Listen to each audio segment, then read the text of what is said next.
बारुए कोइलर मैया के जगवा हो, अरे निंदिया के मतलब भवानी, अरे हाली से उठवा हो।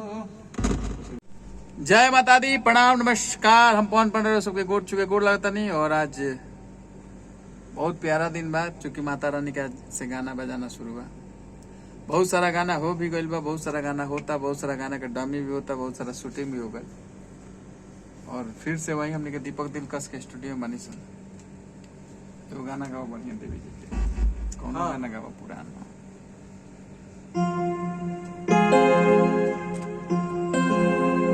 कौन देवी जी के अभी नहीं गाना? अभी तो रउआ गाना ऐसा बनवा देनी लोकगीत की देवी जी के। कुल लोकगीत के काफी गाना थी भइल बा और देवी गीत भी भइल बा। जौन भइल बा उतना सुनाई अभी, बाकी अभी रउआ सुनाई हमारा याद नहीं क्या आवत। एगो हम गाना गाए था नहीं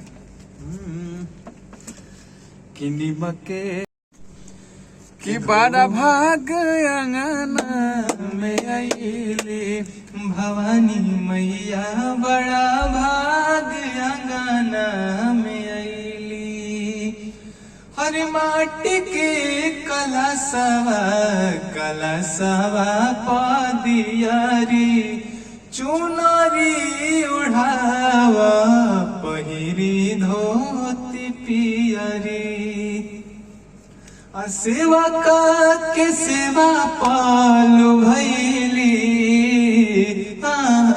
बड़ा भाग अंगना में आईली भवानी मैया, बड़ा भाग अंगना में आईली। चलिए प्रणाम नमस्कार। और बहुत जल्दी हमने के देवी गीत लेकर आउत इंसान। पोस्टर कुछ दिन में छुट्टी, लोकगीत और देवी गीत दोनों का ना।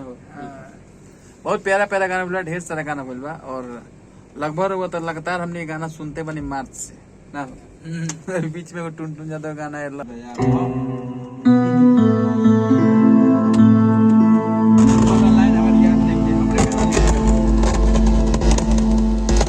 लोटस रहे गाना। हमारे गाना लिखा है लोटस म्यूजिक से, गाना रखे साया जी की आवाज में। बहुत प्यारा गाना है। 100 मिलियन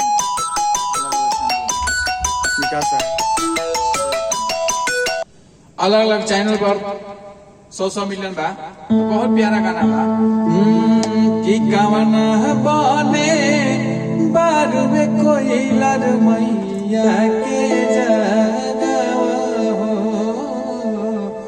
अरे निंदिया के मतलब भवानी, अरे हाली से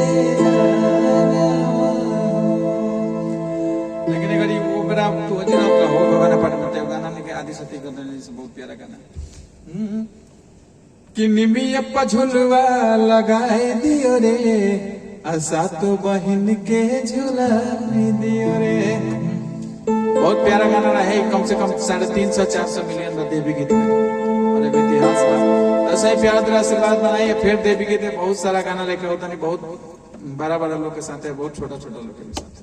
नमस्कार, प्रणाम, जय माता।